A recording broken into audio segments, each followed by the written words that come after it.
vosso coração. Crede em Deus e também em mim. Na casa de meu pai há muitas moradas. Se não fosse assim, eu não teria dito: vou preparar-vos um lugar. Eu virei e vos levarei.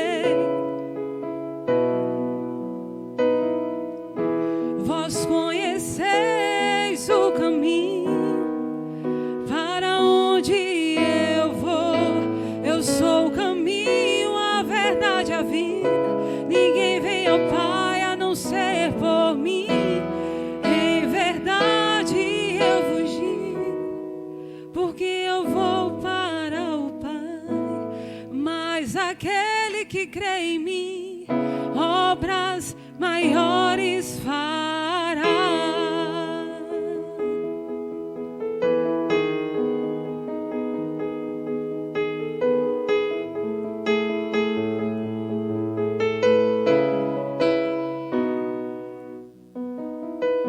Se me amares verdadeiramente, eu guardarei os meus mandamentos.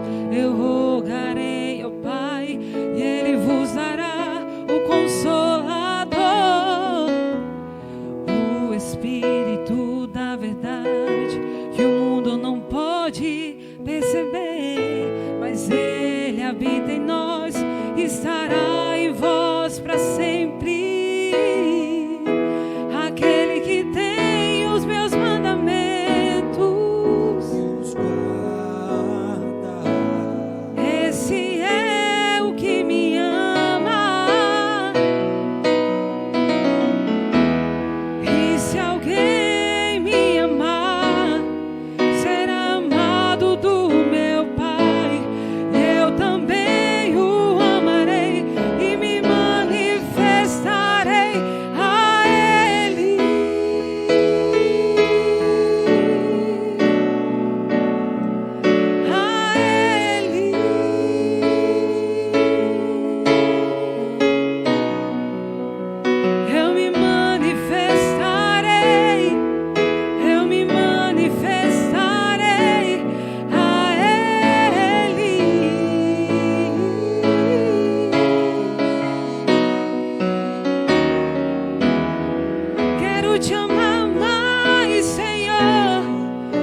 Quero te amar mais, Senhor.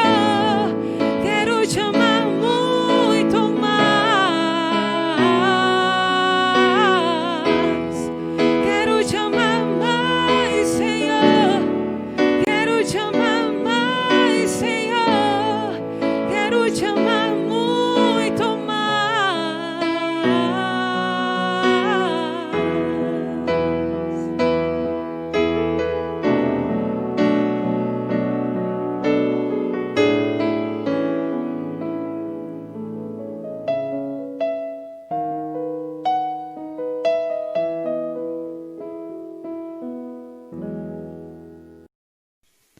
A semente. Mas o que é uma semente? É um grão, é um caroço, quando plantada, passa a germinar e se transforma em um ramo, que depois vira em um arbusto, que vai crescendo até se tornar uma árvore grande e perfeita.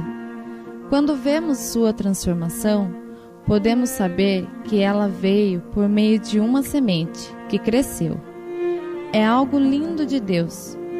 Quando esta cresce e amadurece, passa por um grande processo, a de produzir frutos. Quando você semeia o seu dízimo, é como se estivesse plantando uma semente.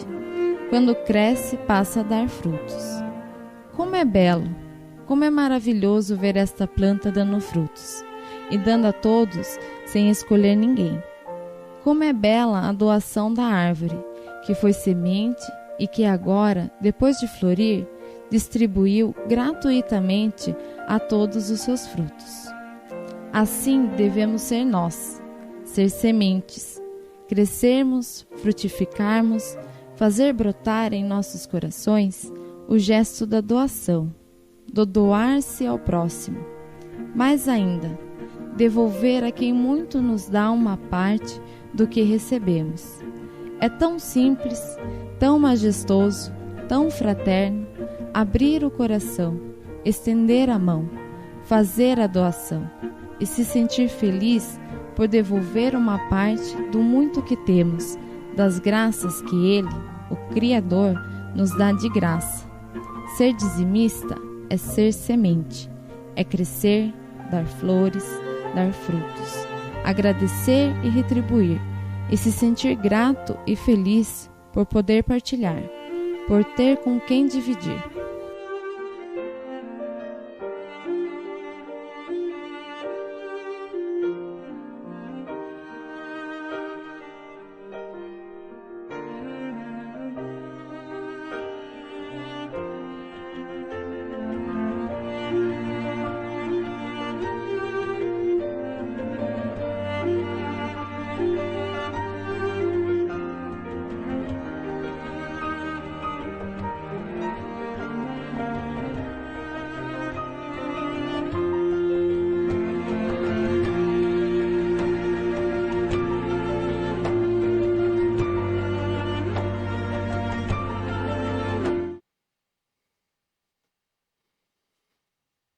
A graça e a paz, povo de Deus, mais uma quarta-feira, debaixo da graça, da misericórdia e do amor do Senhor.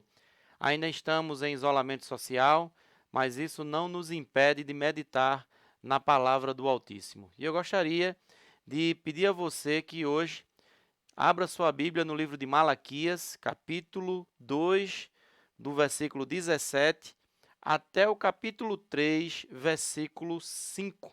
Nós vamos estar meditando. Isso é uma série de mensagens que nós vemos meditando já há 2, 3 quartas-feiras, que tem nos ensinado muito sobre como passar em momentos difíceis, debaixo da graça e da misericórdia do nosso Deus. Então, enquanto que você abre a Bíblia, deixa eu dar alguns avisos. Próximo sábado, às 20 horas, nós vamos estar voltando à Escola Bíblica Dominical. E vamos estar utilizando o programinha chamado Meet. Se você ainda não conhece, o Meet é uma ferramenta do Google, é gratuita, e eu vou estar enviando um link para os amados irmãos pelo WhatsApp. O irmão abre e a gente vai estar assim meditando. Amém? Então, Escola Bíblica Dominical, às 20 horas, será ao vivo. você vai poder interagir com o professor, você vai poder fazer perguntas, você vai poder falar e vai ser uma bênção estar com você. Então, participe da Escola Bíblica Dominical, pois será muito bom estar de volta com os estudos da palavra do nosso Deus. Então, não se esqueça, próximo sábado, às 20 horas, vamos estar meditando na Escola Bíblica Dominical. Aí é um momento de você reunir a sua família e assim você está aprendendo mais sobre Jesus Cristo. Amém? Abram suas Bíblias no livro de Malaquias, vá para o capítulo 2, vamos ver o versículo 17, que é o último versículo do capítulo 2, vamos começar com ele, e vamos entrar no capítulo 3 e vamos até o versículo 5, amém? Mas antes disso, vamos orar e meditar um pouco aqui na palavra do Senhor. Meu Deus, estamos aqui esperando em Ti, Senhor. Esperando debaixo do Teu amor, da Tua misericórdia e satisfeitos, ó Deus, por tudo que o Senhor tem feito em nossas vidas. Obrigado, Senhor, pelo aniversário da igreja, que se passou nesse último final de semana e que foi bênção e que edificou a vida de muitas pessoas, a começar da minha. Então, ó Pai, nesse momento estamos abrindo os nossos corações para a Tua palavra, mas precisamos, ó Deus, do Teu discernimento.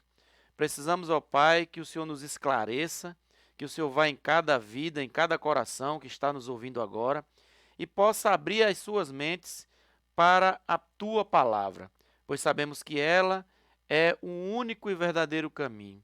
Sabemos, Senhor, que sem Ti nada podemos fazer e com a Tua palavra nós vamos viver na plenitude da Tua graça e da Tua misericórdia. Cuida de nós, fica conosco, nos torna praticantes do Teu amor, da Tua palavra, em nome de Jesus. Amém. Assim diz a palavra do Senhor. Malaquias, capítulo 2, versículo 17 em diante.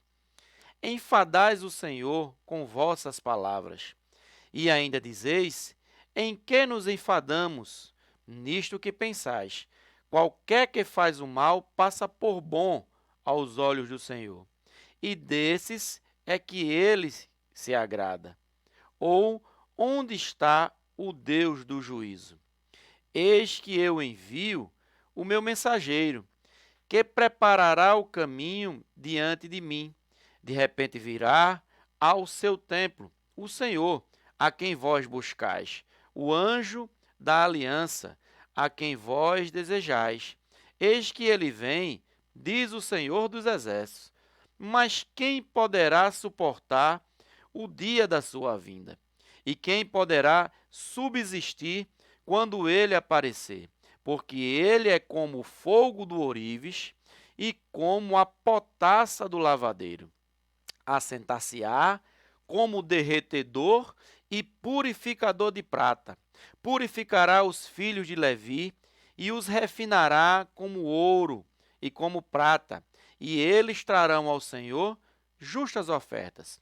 Então a oferta de Judá e de Jerusalém será agradável ao Senhor, como nos dias antigos e como nos primeiros anos. Chegar-me-ei a vós outros para juízo.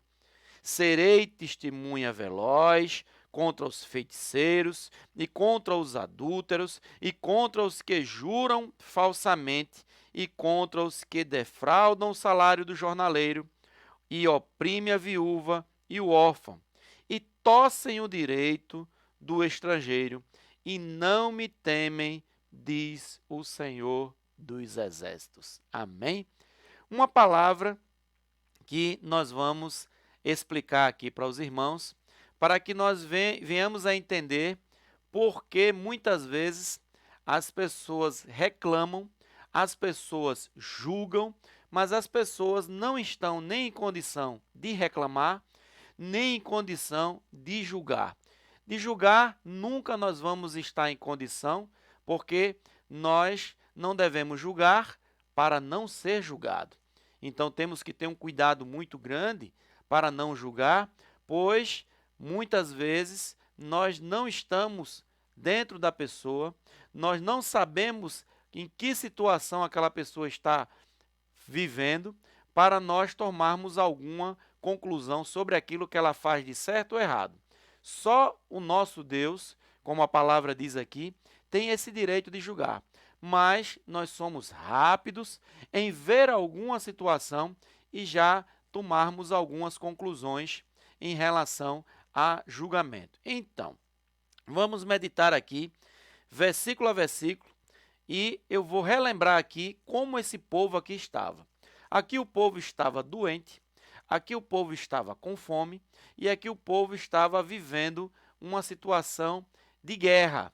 Então, aqui existia uma desolação total.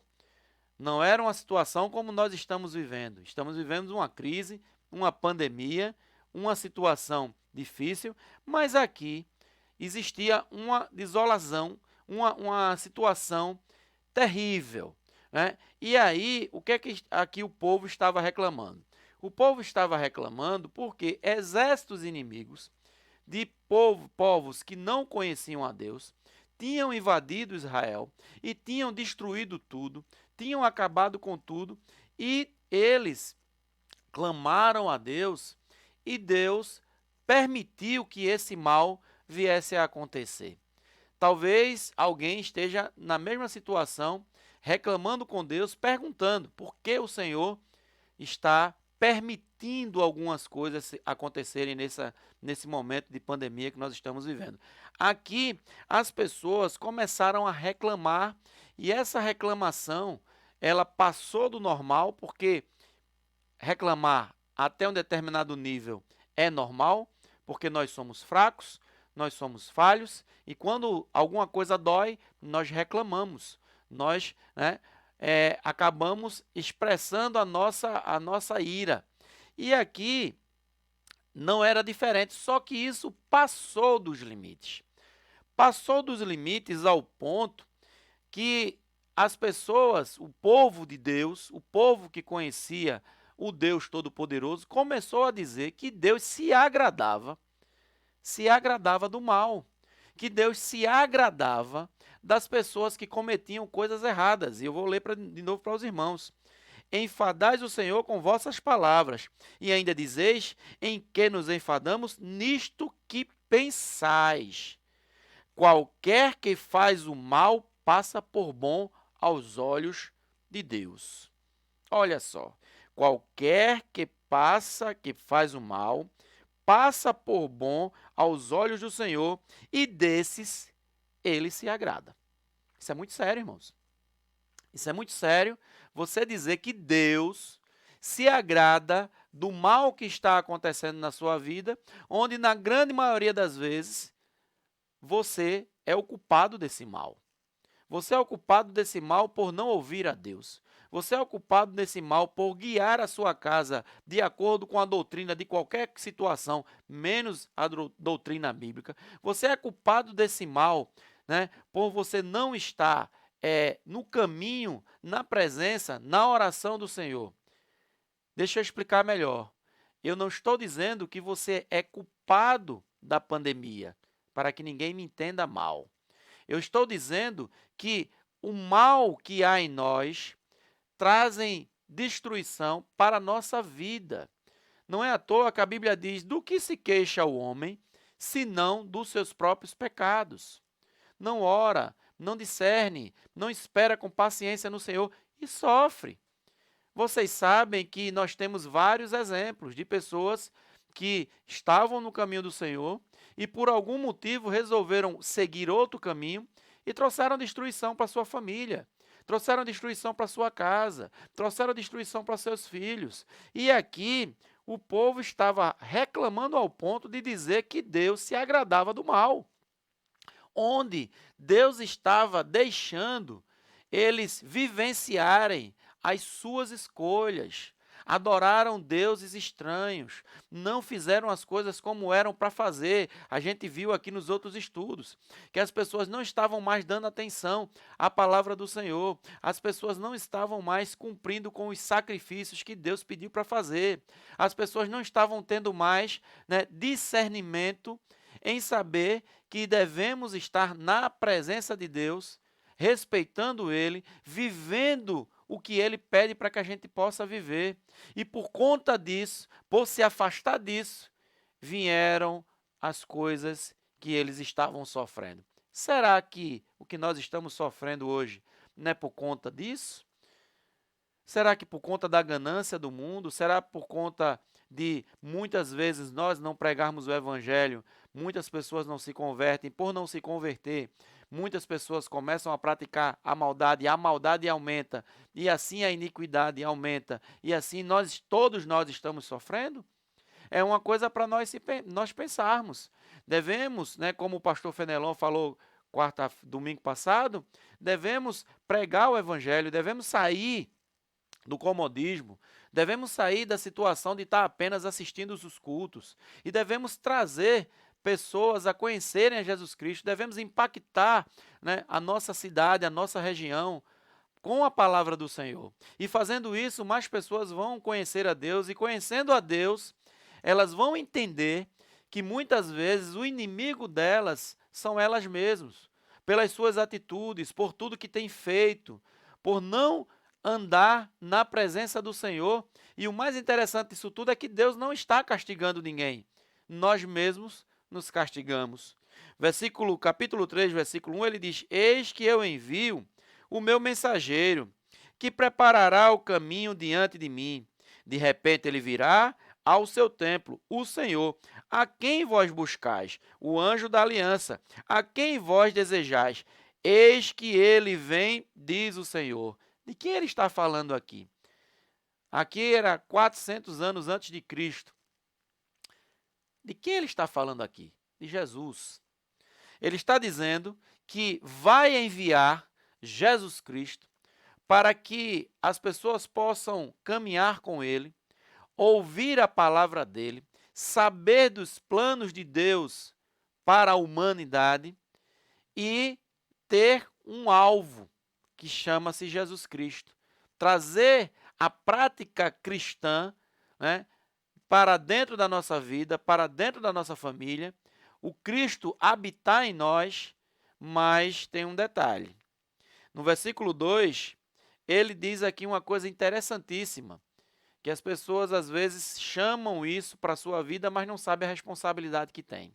Ele diz aqui no versículo 2, mas quem poderá suportar o dia da sua vinda?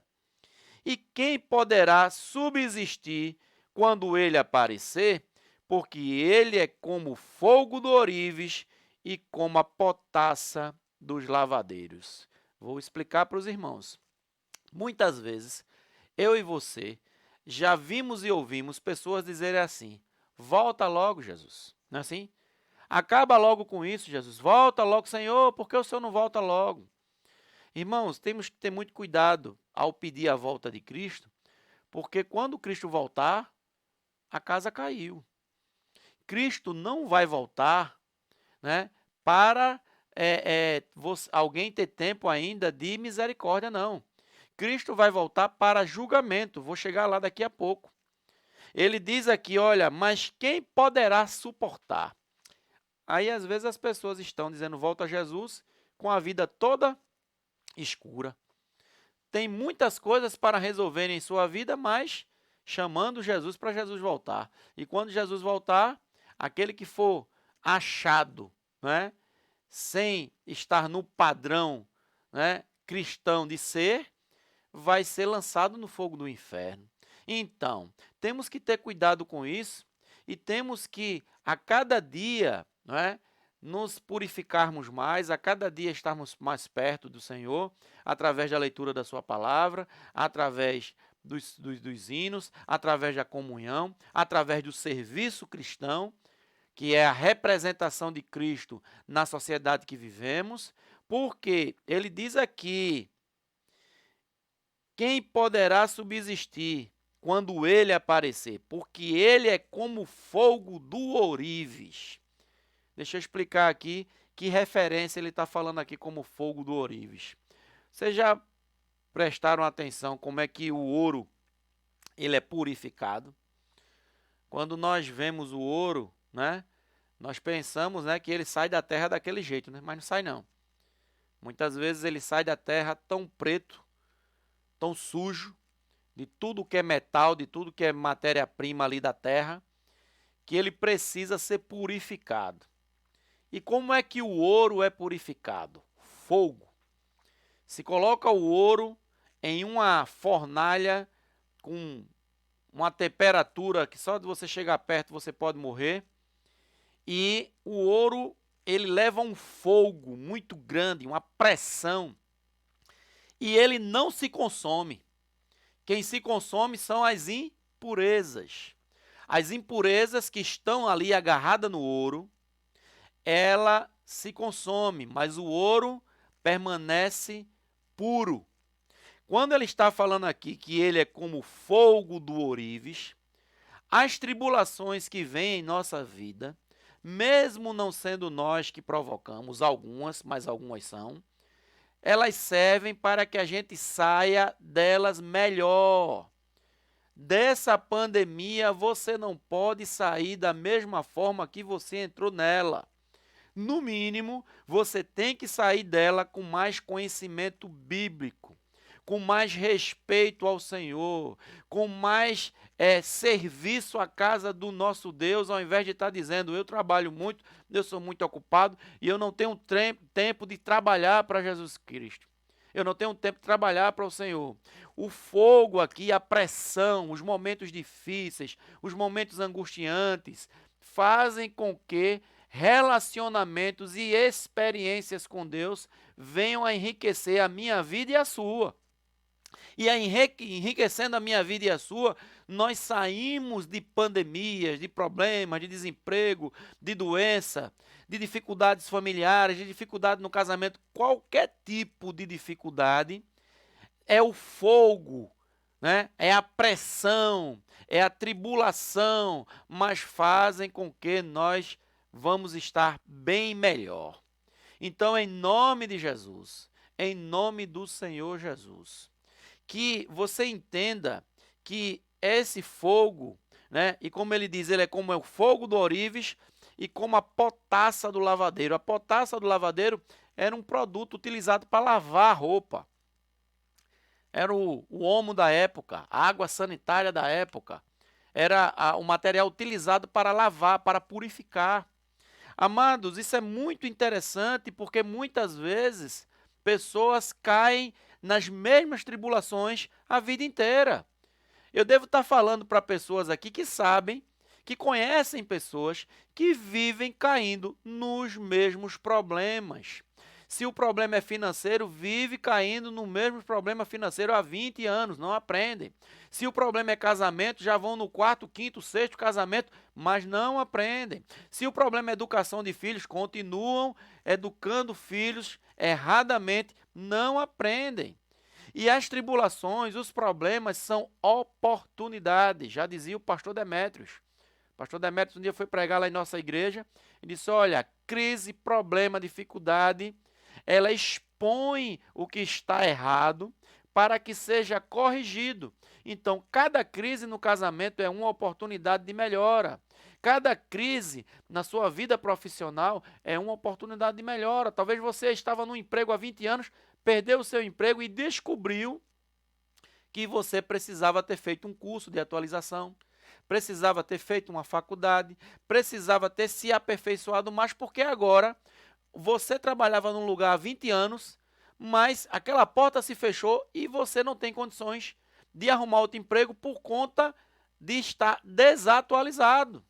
Então, são essas coisas que a crise ela aflora. A crise faz com que essas coisas venham à tona para que nós venhamos a enxergar e assim viver melhor. Então, aqui, quando Jesus Cristo voltar, ele vai chegar para essa situação, para purificar, para lavar, para transformar e para julgar. Amados, versículo 3, ele diz aqui: assentar-se-á como derretedor e purificador de prata, purificará os filhos de Levi e os refinará como ouro e como prata. Eles trarão ao Senhor justas ofertas. Amados, aqui ele está falando daqueles que já estão na presença do Senhor, eles vão ser mais purificados. É como a parábola da vinha, né? Que o Senhor é o agricultor, nós somos os ramos, né? E ele é o agricultor, e ele poda, ele corta, e aquele que ele corta, que ele poda, dá mais frutos ainda. Ele diz, olha, eu sou a videira e vocês são os ramos. E eu podo a videira, e a videira, ela fica frondosa, bonita. Então, aqui ele está dizendo, olha, ele virá, né, como, né, o derretedor e purificador de prata. Purificará os filhos de Levi e os refinará como ouro e prata. Aí deixa eu dar uma dica para vocês aqui, para vocês entenderem por que ele fala da prata. O purificador de prata, ele dá um fogo na prata, uma potência na prata, e ele sabe, tem um ponto, que se ele continuar dando fogo na prata, a prata ela se estraga, não é feito ouro. Então tem um determinado tempo de fogo e tem uma dica. Ele dá fogo na prata e fica olhando para a prata e sabe qual é o ponto que a prata vai ficar pronta para uso? Vai ser o momento que ele está ali colocando fogo, colocando pressão e rapidamente o purificador, ele olha para a prata e ele se vê nela como um espelho e aí ele para de colocar o fogo. Sabe quando nós vamos deixar de passar tribulações? Sabe quando nós vamos deixar de viver situações difíceis em nossas vidas? Quando a imagem e semelhança de Jesus Cristo estiver refletida em minha face, que foi isso que ele nos ensinou. Sejam meus imitadores. Quando as pessoas olharem para mim, olhar para você e ver a face de Cristo, aí você pergunta, como, pastor? Vou parecer com Jesus fisicamente? Não. Não estou falando de físico. Eu estou falando de quando as pessoas olharem para mim e dizer, olha, aquela ajuda que você me deu, glória a Deus por isso. É assim que as pessoas vão reconhecer Jesus Cristo em minha vida, Jesus Cristo em sua vida.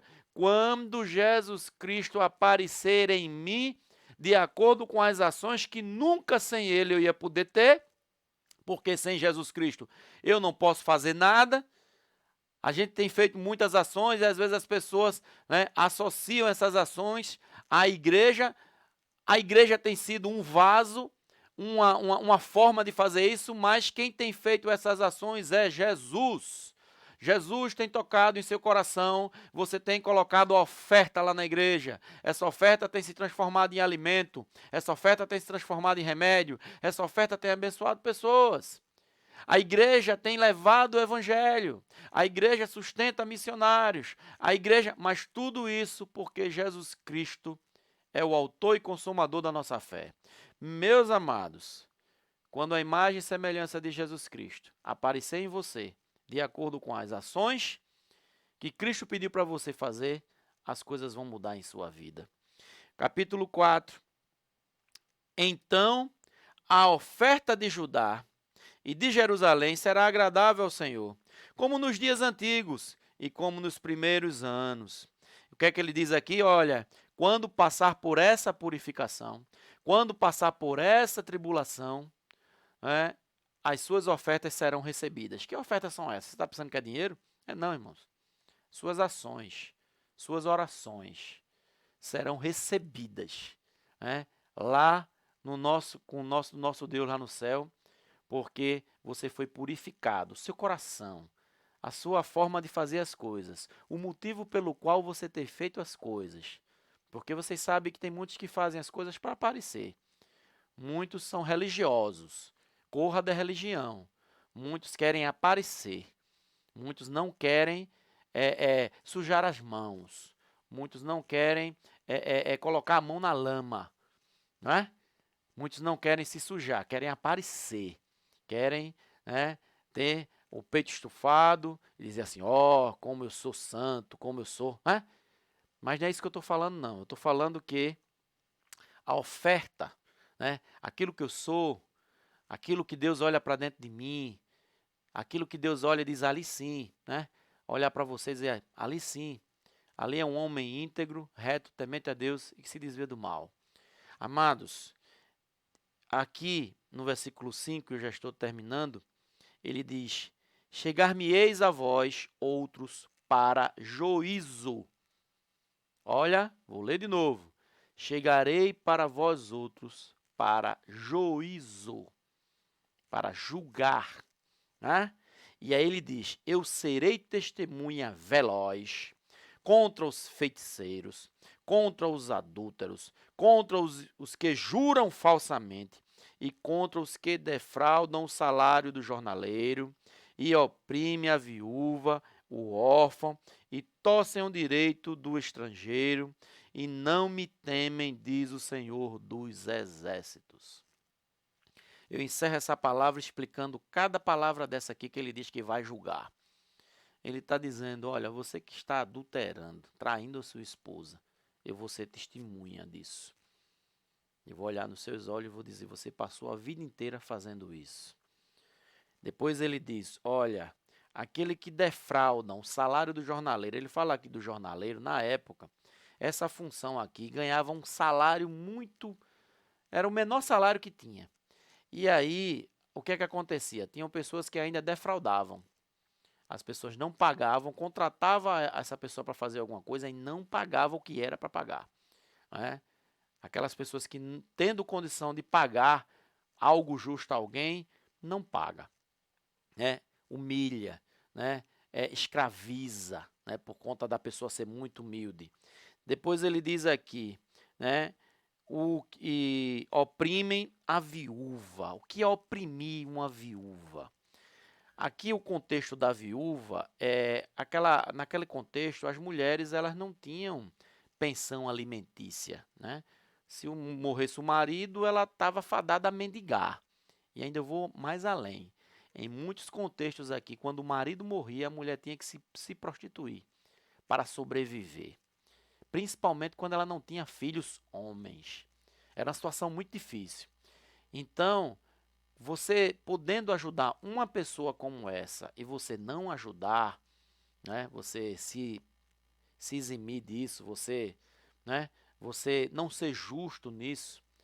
Uma pessoa que não tem ninguém por ela, né? A viúva, que ele está falando, a viúva ou qualquer outra situação. Às vezes é uma viúva, às vezes é uma jovem que o pai e a mãe morreu e não tem ninguém, né? É uma criança e você saber daquilo e você ver aquela situação e você não fazer nada, Jesus Cristo não está em você, não habita em você. E aí ele diz que vai julgar essas pessoas, ele diz que oprime a viúva, o órfão, né? Aquela criança que não tem ninguém por ela, e torcem o direito do estrangeiro, né? Que não ajuda de alguma forma aquela pessoa que chegou em algum lugar. Quando ele fala estrangeiro aqui, alguém que chegou e não é estranho naquele lugar e a pessoa não ajuda, podendo ajudar, né? Depois ele diz aqui, e não me temem, diz o Senhor. Meus irmãos, vamos temer a Deus, porque todas essas coisas aqui estão se cumprindo. Isso aqui que eu li aqui está se cumprindo, só não vê quem não quer. Está se cumprindo isso aqui. Irmãos, estamos vivendo o cumprimento da palavra de Deus. Eu estou lendo para vocês uma palavra que foi há mais de 2000 anos atrás e essa palavra está se cumprindo hoje. Não vê quem não quer. Quem não quiser ver, não tem problema, não veja. Continue ainda na ignorância. Mas essa palavra aqui está se cumprindo, irmãos. E quando ele diz aqui, aqueles que não me temem, ele não está dizendo, tenha medo de mim, não. Ele está dizendo, tenha medo daquilo que eu condeno. Tenha medo de tudo que é coisa que eu escrevi no meu livro, a palavra de Deus, que você deve se apartar disso, que você deve se afastar disso. Então reflita sobre isso.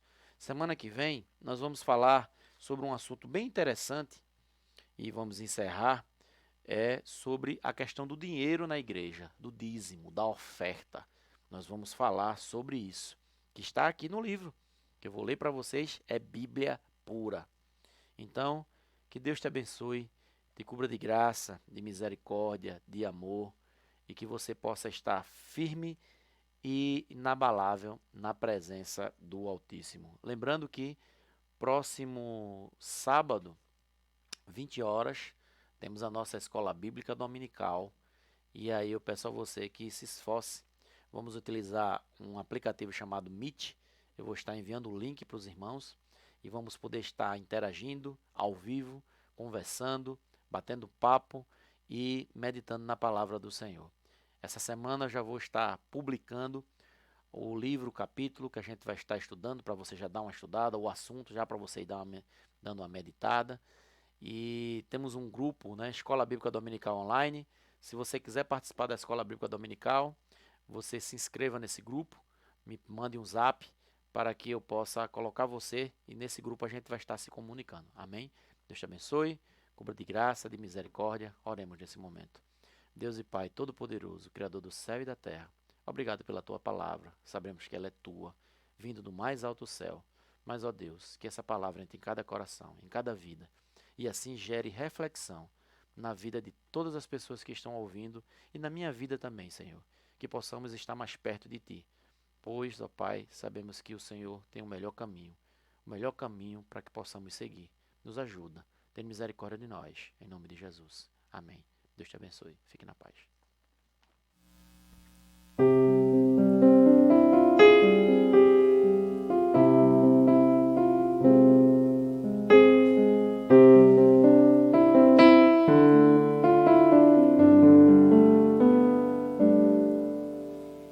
Eu já desisti de viver, de lutar com as minhas forças.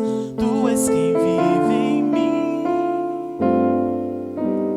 Não há mais lugar para mim mesmo. Minhas vontades, meus desejos foram crucificados. Tua destra me sustenta.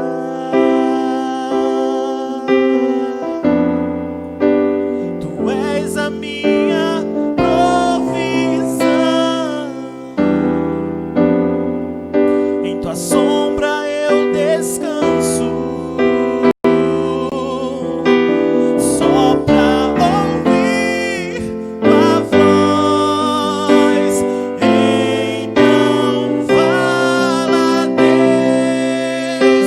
Meu coração está aberto. Fala, Deus.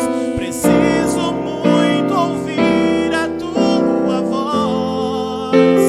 Vem me ajudar. Fala, Deus. Basta uma só palavra. Fala, Deus. Pro sobrenatural acontecer. E nada me será impossível.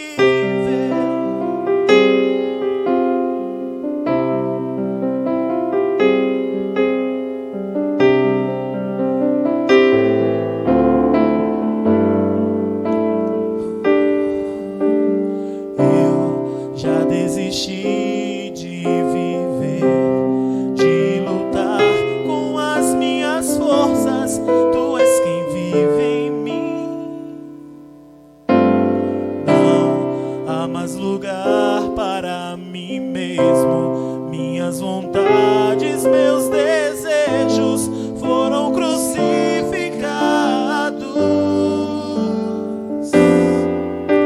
Tua destra me sustenta. Tu és a minha provisão. Em tua sombra eu descanso. Só pra